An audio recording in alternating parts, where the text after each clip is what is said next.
오늘 주제는 왜 마을교육공동체 아카이브인가인데요. 제가 학부를 사학과를 나왔어요. 지금은 이제 사회학도 공부하고 교육학도 같이 이제 공부를 하고 있는데, 역사학 전공을 할 때 가장 이제 제 마음에 남았던 것들은 뭐냐면, 지배자들의 역사는 있는데 실질적으로 다수고 보편적 다수고 생산의 주체고 묵묵히 역사를 만드는 수많은 사람들의 자기 기록은 사실 역사학에서 찾기 너무 없었다는 거죠. 그런 측면에 제가 88학번인데 고등학교 80년 졸업했는데 재수하는 바람에 그때 이제 민중사학이라는 게 많이 들어왔죠. 그래서 뭐이 자리에서 민중이라는 단어가 불편하신 분도 없진 않을 수 있겠습니다만 영어는 그냥 피플이잖아요. 그래서 시민, 사람들의 자기 기록이라는 게 얼마나 중요한가를 강렬하게 배웠는데 오랫동안 잊고 있다가 제가 이 혁신교육지구 사업과 마을교육공동체 사업을 구청과 교육청을 넘나들다 보니까 올해가 10년이 됩니다. 혁신교육지구가. 그런데 공적 기록은 있는데 시민들의 자기 기록은 너무 없는 거예요. 그래서 이건 아니다 싶어서 우리 교육부에 있는 연구관님도 수차례 말씀을 드렸고 우리 바쁘신 과정에도 사실 공주대학교 입장에서는 제가 또 일하는 얹어드린 꼴이 됐는데 너무 죄송합니다만 이건 꼭 해야 됩니다. 이렇게 해서 오늘 이 자리가 마련을 했습니다. 저는 여기 계신 분들이 아마 장학사님도 계시고 교사도 계시고 그다음에 가수가 마을교육 활동가 혹은 마을 선생님으로 이제 지칭되거나 호명되시는 분들일 텐데 우리가 한 번만 다 요거 하나는 다시 잊지 않았으면 좋겠어요. 제가 며칠 전에도 남양주학교에 어느 초등학교에서 초대해서 갔는데 그 얘기를 드렸어요. OECD가 최근에 2019년도에 더 OECD 러닝 프레임워크 2030이라는 걸 얘기하면서 콜렉티브 에이전시라는 개념을 들고 나옵니다. 그러니까 에이전시가 요원 이런 뜻도 있지만 주체성 이런 뜻도 있잖아요. 콜렉티브는 집합하다, 모으다 이런 것도 있죠. 그러니까 하나의 정체성, 한 사람의 정체성이라는 것은 가자 간의 관계 속에서의 선물이라는 겁니다. 비고치키도 동일한 얘기를 했었죠. 미래 사회를 필요한 역량이 과거에는 학교 혼자서 많은 부분이 짐지어진 측면이 있습니다만 OECD라는 경제개발협력기구조차 페어런츠, 부모, 피어스, 또래 동료, 커뮤니티, 지역사회 공동체가 함께 우리 아이들의 성장과 발달, 여기는 아동만 있지는 않습니다. 인간 주체 누구나 다 포함되어 있어 평생 살면서 살아가는 역량이 이렇게 콜렉티브 에이전시 혹은 코아르티브 우리가 협력적 관계 속에서 만들어진다는 것을 잊지 않으셨으면 좋겠고 오늘 우리가 하고자 하는 이 작업도 바로 이런 큰 공동체를 함께 이루는 과정 중에 하나인 것 같습니다. 제가 19년도에 책을 하나 썼는데, 19년 책 한 3권 정도 썼는데요. 단독 저작 중에 하나가 이제 혁마어만이라 불리는 혁신교육지와 마을교육공동체는 어떻게 만들어지는가는 책입니다. 올해는 이제 혁마 추진을 쓰고 있습니다. 이 책에서 제가 2절에서 계속 강조했던 것은, 마을의 현황을 어떻게 파악할 것인가, 자원조성은 어떻게 할 것인가, 그야말로 구체적 현실에 대한 구체적 분석과 구체적 실천은 어떻게 도모할 것인가를 얘기했는데 이게 다른 말로 뒤집으면 아카이브입니다. 사실 가장 최악의 사업은 그런 거 아닌가요? 컨트롤 C, 컨트롤 V죠. 2022년도 사업계획을 2021년도에서 예산 한자 바꾸지 않고 심지어 토시 하나 바꾸지 않고 그대로 가져간다고 한다면은 어떻게 지속 가능한 발전이 있겠습니까? 이건 행정단의 과제가 아니라 우리 모두 놓여있는 과제인데요. 간혹 가다 보면은 공무원에 있어도 작년도 그대로 가져오신 분들이 있죠. 저는 이제 이게 사업적 작동의 문제가 아니라 결국은 마을을 어떻게 바라보는가의 문제가 아닌가 싶습니다. 그런 측면에서 마을교육 활동가들이 자신이 발딛고 있는 현실에 대해서 구체적인 현실, 여기는 지리적 특성, 인구적 특성, 문화적 특성, 주민들의 관심사, 지역의 현안 등을 함께 고려하지 않았을 때는 컨트롤 C, 컨트롤 V를 우리도 모르게 하고 있는 것이 아닌가라는 생각이 듭니다. 그런 측면에서 지역의 사람, 지역의 자연, 지역의 기관, 더 중요한 건 사람과 사람, 기관과 기관, 사람과 기관, 사람과 자연 간의 관계들을 파악하는 능력이 좀 매우 중요하다고 판단합니다. 죄송합니다만 서설미 선생님 음성을 부탁드립니다.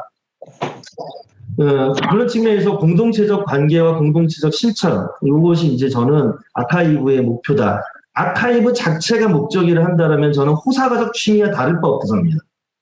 아카이브 목적 자체가 공동체적 관계와 공동체 실천을 만드는데 저는 어떠한 방식으로 좀 기여했으면 좋겠다라는 게 제 바람이죠. 그럼 어떻게 할 거냐? 제가 경험했던 방법론입니다. 하나는 물리적 지형 분석인데요. 하른데 블레이라는 양반이 왜 지금 지리학인가 책을 나왔어요. 제가 한번 보면서 무릎을 쳤습니다. 우리한테 필요한 것은 구체의 문제지만 구체의 문제를 본다는 것은 전체의 문제를 본다는 거죠. 전체를 보지 못하는 구체는 그것은 매우 파편화된 사고입니다. 비고치키식으로 만다면 시각적 개념에 갇히는 거죠. 넓게 보는 안목은 물론 멀리 보는 안목도 필요한 거고 나만 보고 숲을 보는 일이 없도록 하는 것들이 중요하다는 겁니다. 저는 그런 측면에서 공간을 대단히 동적으로 이해할 필요가 있다.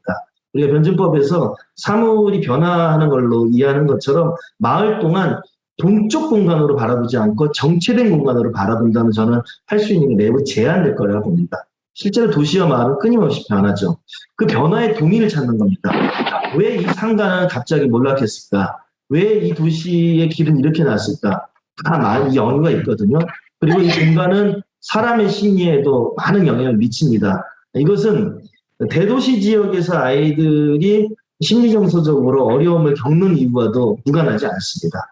도로, 주택 형태, 주거 형태, 시장, 상가의 위치, 공원, 학교, 병원 이런 것들을 파악한다는 것은 현재 놓여 있는 것을 파악하는 것이 아니라 우리가 더 잘 살기 위해서 이런 공간들을 어떻게 재구성될 수 있는지도 저는 시민적 주체를 우리가 발언할 수 있어야 한답니다.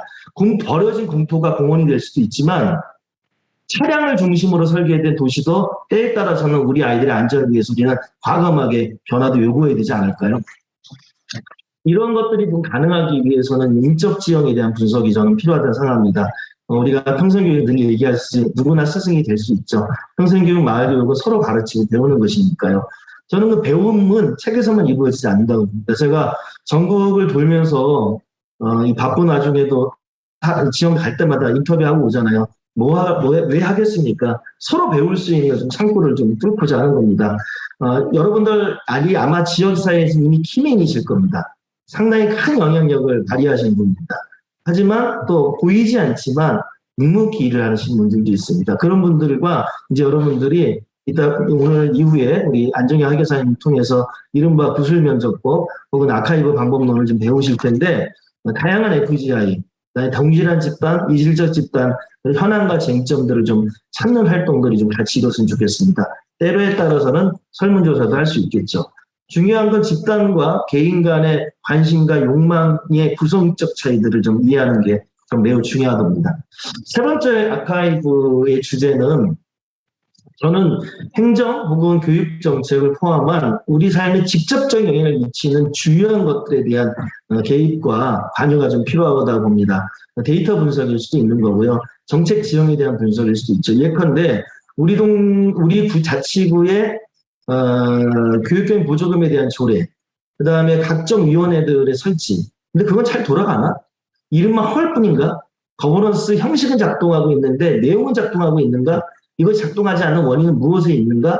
이런 것도 우리가 들여다봐야 되지 않을까요? 그 다음에 실제 교육 현장에 이루어지는 수많은 지표, 다 마을학교 양쪽으로 늘어나고 마을연계 교육과정이 양쪽이 있는데 실제 거버넌스는 작동하고 있는지, 아이들은 성장하고 있는지, 아이들은 행복하고 있는지, 주민들은 성장하고 있는지 이런 부분도 우리가 함께 살펴봐야 되지 않겠습니까?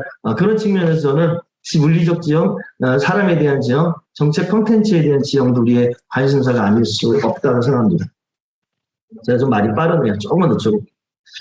일단 아카이브에 대한 전문가가 계시니까 말씀드리겠습니다만 그래도 약간의 예습 개념을 한번 말씀을 드리면 아카이브는 뭐냐? 기록이잖아요. 역사적 가치 혹은 장기 보존의 가치를 가진 기록이나 문서들의 컬렉션 혹은 이런 기록이나 문서들을 보관한 장소, 시설, 기관 아키비스트란 여러분들이 아마 이제 아키비스트가 되실 텐데 기록 연구소가 되는 거죠. 이건 전문적으로 문헌정보학과나 사학과 나온 사람들을 의미하지 않습니다. 저는 그래서 안 된다고 생각합니다. 아카이브는 좀 더 대중적이어야 합니다. 이게 전문가의 영역에서 시민적인 영역으로 좀 내려와야 한다고 합니다. 실제로 마을 주민들의 역량을 높여서 마을의 지속 가능한 미래를 모색하기 위해서는 마을의 과거, 현재를 기록하는 활동이 마을의 미래를 만든다는 겁니다. 이것은 과거에는 통치의 대상, 행정의 대상이었던 주권자인 주민들이 스스로 자신들의 역사를 기록하는 것으로 전 나아가야 한다고 봅니다. 이것이 민주주의를 확대하고 민주주의를 심화할 것이고 우리 사회의 지속 가능한 발전을 만드는 데 기여할 것이라는 저는 확신합니다. 2012년도 서울시에서 마을 아카이브에 대해 2012년, 13년 두 번 2년간 진행된 적이 있는데요. 그때 이제 공동체 아카이브에 대한 개념을 했을 때 제 마음에 울리는 것들이 이런 겁니다. 거대 담론들에 숨겨지고 은폐되었던 것들, 이면에 숨겨진 새로운 가치 체계들을 발견하는 시도들, 그를 통해서 공동체의 정체성을 새롭게 구성하는 것들, 주민들이 지역의 주체로 형상화되는 과정들이 매우 중요하다. 그래서 우리가 프로그램 운영하는 어떤 사람, 공모 사업을 하는 주체, 혹은 학교에 가서 수업을 하는 단순한 어떤 보조 인력이 아니라 주권자로서 우리 마을을 기록하고 우리 마을의 지속 가능한 미래를 함께 모색하는 그런 분들이 되었으면 좋겠습니다. 저는 그런 측면에서 마을교육 공동체 아카이브는 문화자원입니다. 우리의 기록 자체가 그 어떤 문화자원보다 소중한 자원이 될 수 있습니다. 오래된 선사시대의 고인돌도 문화자원일 수도 있고 무너져 내릴 듯한 산성도 문화자원이 될 수 있고 뜬모를 비석도 문화자원이 될 수 있겠지만 그 비석을 세우고 산성을 세우고 고인돌을 세웠던 사람들의 이야기가 더 중요하지 않을까요? 문화는 지식, 신앙, 예술, 도덕, 법률, 관습 등 인간 사회 구성의 습관의 총체라고 알려져 있습니다. 그렇다면 그 인간이 창조하는 모든 것들을 저는 문화라고 보고 그런 측면에서 마을교육 공동체를 일구는 사람들, 그 사람들이 맺고 있는 관계들, 또 그 사람들의 관계 속에서 새롭게 성장하고 자라는 우리 아이들과 공동체적인 마을의 형성 자체도 저는 문화가 아닐까 싶습니다. 거대한 피라미드 뒤에는 그 피라미드를 세우기 위한 수많은 사람의 땀과 피와 눈물이 있었던 것처럼 우리는 이 기록 자체가 문화 자원이라 저는 생각합니다. 두 번째 마을교육 공동체는 집단의 기억입니다. 사람들의 이야기들, 기록들은 평이한 것 같지만 그 안에서 쟁투가 벌어지죠. 예를 들어서 아우슈비츠의 학살을 저질렀던 나치의 이야기를 왜 독일 사람들도 지금도 이야기하고 있을까요? 왜 일본 제국주의자들은 자신들의 침략의 만행들을 끊임없이 부정하고 기록을 지우고 있을까요? 왜 세월호는 아직도 진실이 밝혀지고 있지 않을까요? 광주에서 진실이 밝혀지는데 수십 년의 세월이 걸렸습니다.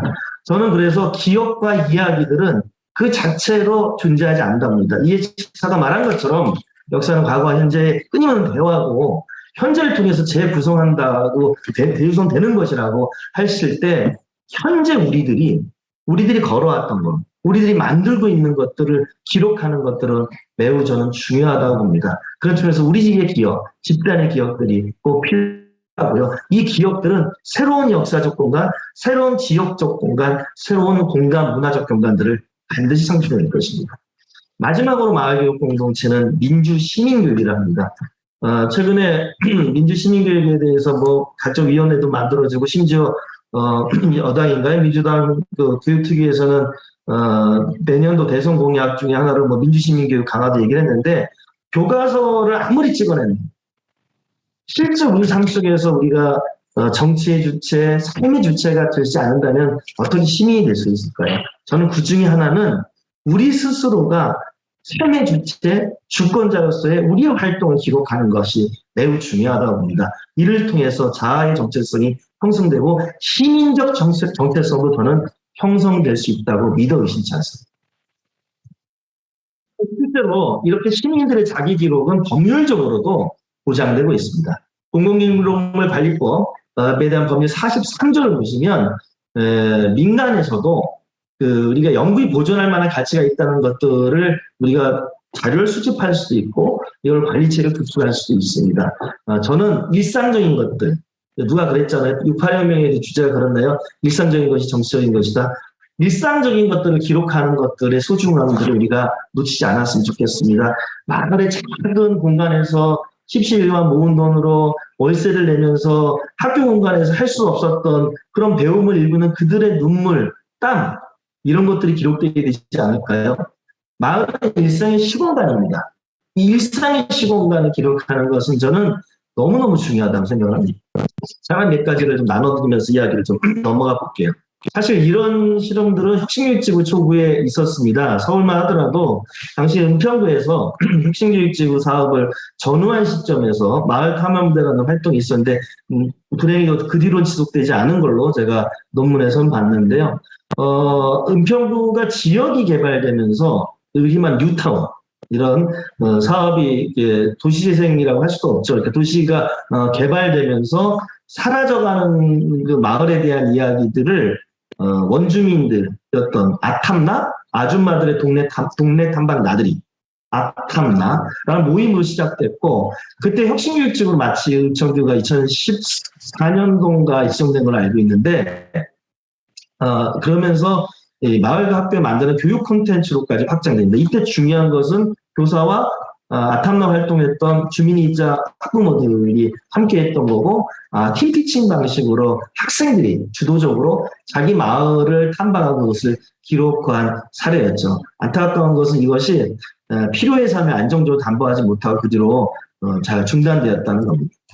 또 다른 사례는 지역에 아마 오늘 이 강의를 들으시는 분들, 아카데미를 들으시는 분들은 작은 도서관에서 활동하시는 분들도 있고 중범이나 큰 국립도서관에서 아마 자원봉사 하시는 분들도 계실지 모르겠습니다. 도서관은 아카이브를 하기에 최적의 장소죠. 공간이 있고 전문적 인력이 있고 그다음에 사람들과 네트워크를 갖고 있기 때문입니다. 경기도 용인시 느티나무 도서관은 사립도서관이나 사립국립도서관으로 알려져 있습니다. 제가 두어 번인가 양천구청에서 보장을 할 때 공무원들하고 마을분들 모시고 갔었던 기억이 나는데요. 이 도서관이 마을의 거점 공간이 되면서 마을 만들기 사업 중에 하나로 마을에 대한 자기를 특히 도서관이 형성된 과정, 도서관이 형성된 이후에 활동하는 과정을 자기 기록한 사례죠. 충남 홍성에는 여러분 잘 아시는 풀무학교가 있고요. 이 풀무학교의 여러 사업 중에 하나가 이 홍동 박맛 도서관을 매개로 하는 아카이브입니다. 협동조합의 실천들, 그다음에 풀무학교의 실천들, 풀무학교와 연계된 수많은 마을 사람들의 이야기들을 잘 정리한 사례입니다. 관련 논문도 한번 보시고 홍동 박맛도서관 홈페이지를 보시면 좀 더 많은 자료를 볼 수 있습니다.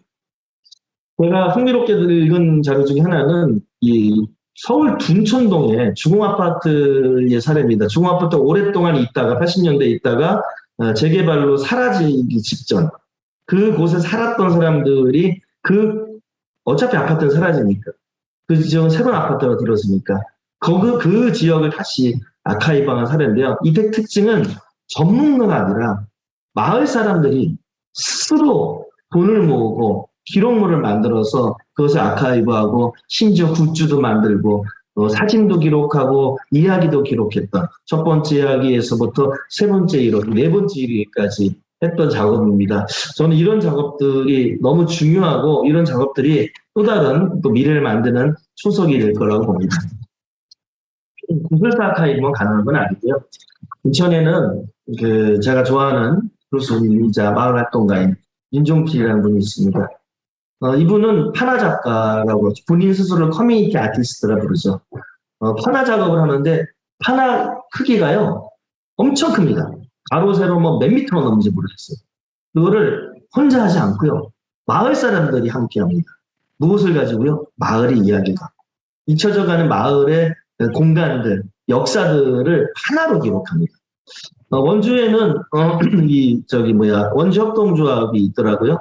이 아카이브 협동조합이 있더라고요. 이분들은 사진, 구슬 이런 걸 갖고 기록을 하고 있었습니다. 인천 사례를 자꾸 들어서 죄송하긴 합니다만 제가 이제 자주 접하다 보니까 인천 배다리에는요 헌채빵 골목에 옛날에 막걸리 만들 공장이 있었습니다. 이 공장을 임대해가지고 한 예술가가 공간을 만들었죠. 배다리 도시학교로 했는데 지금 여러 단체들이 함께 쓰고 있습니다. 저도 수차례 방문하고 이분들 행사할 때도 갔는데 그때 초청돼서 간 게 인콘 에코뮤지엄 플랜이었습니다. 아마 안정현 학예사님도 이 프로젝트는 알고 계실 겁니다. 제가 프로그램에 대한 이야기 깜짝 놀랐는 게 정부 지원 예산을 받긴 했습니다만 이 기록의 모든 활동은 시민들이 자발적으로 들어오고 팀을 짜고 본인들이 발품 팔아가면서 인천 잔치를 어디선가 약탈하고 훔쳐다가 박물관에 있는 것이 아니라 에코뮤지엄이라는 개념 그대로 지역사회 그대로 하나의 박물관으로 이분들이 기록하고 있었습니다. 이 PDF 파일은 제가 구할 수 있을 것 같은데 나중에라도 한번 보여드릴 테니까 나눠드릴 테니까 여러분들 많은 영감을 얻으시기 바랍니다. 결국 이러한 실용적 아카이브의 최종적 종착지 중에 하나는 무엇일까요? 저는요, 마을에 큰 박물관이 아니라 작은 박물관들이 많이 만들었으면 좋겠어요. 여러분들이 마을을 기록하고 마을에 대한 다양한 이야기를 모은 것들을 우리 마을에 마을 박물관을 만들어내고 우리 아이들이 학교 밖에 또 다른 이 박물관에서 배움이 이어졌으면 좋겠고요. 마을을 사랑하고 마을의 지속 가능한 미래를 고민하는 분들이 이 박물관을 운영했으면 좋겠습니다. 마을 아카이브를 하시는 분들이 협동조합 만들어 이 박물관까지 운영하면 얼마나 아름답겠습니까? 저희 이번에 마을교육 학습공동체 사업을 지원하는데 이 마을 박물관에서 자원봉사 활동을 하신 분들이 오셨어요. 본인들이 이제 마을 박물관을 만드는 데 참여하기도 했는데 좀 더 마을 박물관을 잘 운영하려면 체계적인 학습이 지속돼야 한다라고 생각하셔서 저희 교육청에서 지원하는 마을교육 학습공동체 사업에 참여하셨다고 합니다. 이게 인천 미추홀구 제가 사는 동네인데요. 미추홀구 당시에 청장님이 여러 사업 중에 하나가 이런 인천의 이야기, 마을의 이야기를 갖고 동주민센터를 리모델링 하다가 옆에 다른 공간을 좀 별도로 만들어서 토지 금고, 독점이는 왜 독점일까요? 독집는 사람들이 많았으니까. 숲골, 문학산 이런 역사 박물관 크지 않습니다. 작지만 마을의 이야기가 그 안에 고스란히 담겨져 있습니다. 마지막 얘기, 약속드린 대로 딱 압축적으로 30분. 마을교육 공동체를 어떻게 할 것인가. 저는 왜 우리가 아카이브를 하고자 하는가의 목적을 좀 분명히 했으면 좋겠습니다. 처음에 100명 할까 하다가 제가 고집해서 최대한 문화를 넓히시다 주장했던 것도 누구나 시민 기록자가 되어야 한다. 가르치는 사람, 배운 사람 따로 있습니까? 정치하는 사람, 지배받는 사람 따로 있습니까? 그래서는 주지 안 되는 거 아닙니까? 우리 모두 사학과 안 나와도 문화정보과 나와도 우리 동네 이야기, 우리 삶의 이야기를 기록할 수 있다고 저는 믿습니다.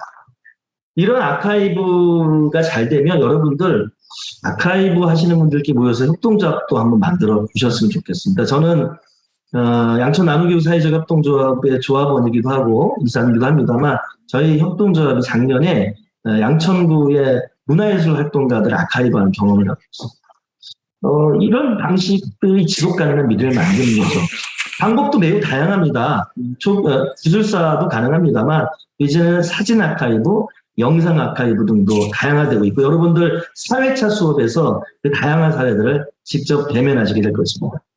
그리고 이런 아카이브는 아카이브 자체로 끝나서는 안 되고요. 이것이 마을연계 교육과정이랄까 혹은 마을학교 등과 아이들의 성장 발달을 지원할 수 있는 교육과정과 공유될 수 있는 안정적 경로를 만들어 내갈 필요가 있겠습니다. 미래교육지구 사업에서 저는 이런 선도적인 모습들이 좀 풍겨졌으면 어떨까 하는 바람을 하고 있습니다.